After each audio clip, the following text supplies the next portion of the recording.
Cylinders में एक crisis देखने को मिल रही है। तमाम रेस्टोरेंट एसोसिएशन हो उन्होंने लेटर पे लिखा है और वो एक क्राइसिस की बात कह रहे हैं सर। देखिए, आज की तारीख के अंदर throughout the country domestic और कमर्शियल की सप्लाई जैसे पहले जाती थी वैसे जा रही है। There is no shortage. और कोई भी गवर्नमेंट हो या कोई भी मैन्युफैक्चर होता है, जितनी उसकी 1 महीना 1.5 महीने की मार्केटिंग होती है या रिक्वायरमेंट होती है, उसका बफर स्टॉक उनके पास होता है।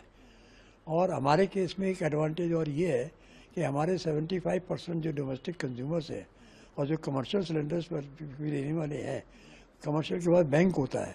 अगर किसी के पास 20 सिलेंडर का एक बैंक लगा हुआ है किचन के अंदर, तो 20 सिलेंडर का किचन में बैंक दूसरा लगा होता है स्टैंड बाई के लिए, क्योंकि किचन तो 1 सेकंड भी नहीं रुक सकता होटल के अंदर।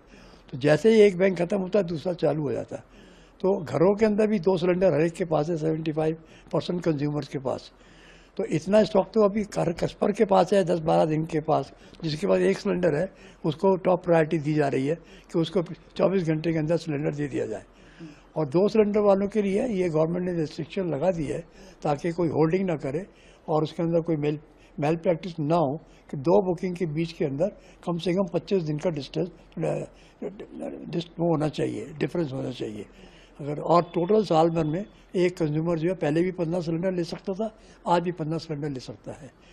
और जो प्रधानमंत्री उज्ज्वल योजना के कंज्यूमर है 12 करोड़ के करीब, उनका कोटा 7 सिलेंडर्स का है, क्योंकि उनकी per capita consumption all over India जो है वो तकरीबन 4 या 5 है।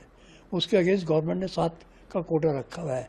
सिमिलरली नॉर्मल कंज्यूमर की पर कैपिटा कंजम्पशन जो है वो तकरीबन 9 या 10 सिलेंडर पर एनएम है, और गवर्नमेंट ने उसके अगेंस्ट में कोटा उनका 15 का रखा हुआ है कि भाई किसी एक को ज़्यादा भी हो सकती है तो किसी को कोई दिक्कत नहीं आनी चाहिए।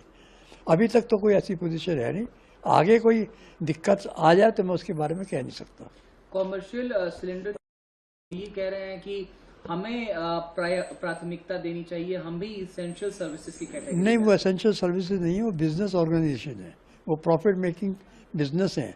अब हॉस्पिटल्स हैं या गवर्नमेंट इंस्टीट्यूशंस है या डिफेंस इक्विपमेंट है या और स्कूल्स है, एजुकेशनल इंस्टीट्यूशंस है, उन सबको प्रायोरिटी दी जाएगी। These are all profit making organisations, they are capable of making some alternate arrangement. Sir, आप इस क्राइसिस को पास भी डीलर्स की तरफ से कोई कंसर्न आ रहा है? चूंकि आपकी नहीं, हमारे डिस्ट्रीब्यूटर्स की आपस में मीटिंग हो रही है और जो हमारे से जो लोकल ऑफिशियल्स है वो भी बातचीत time to time, day to day, minute to minute की हमारे को कोई चेंजेस आ रही है उसकी खबर दे रहे हैं।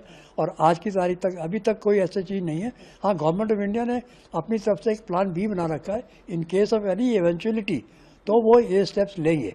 Domestic sector is the top priority, वो किसी भी हालत के अंदर डिस्टर्ब नहीं होने देंगे। बाकी कमर्शियल के अंदर हॉस्पिटल्स, जैसे मैंने पहले बताया, hospitals, educational institutions, defence organisations और गवर्नमेंट डिपार्टमेंट्स, ये जो हैं कि सब वर्किंग एसेंशियल सर्विसेज, उनको उनकी सप्लाई का पूरा इंतजाम किया जाएगा।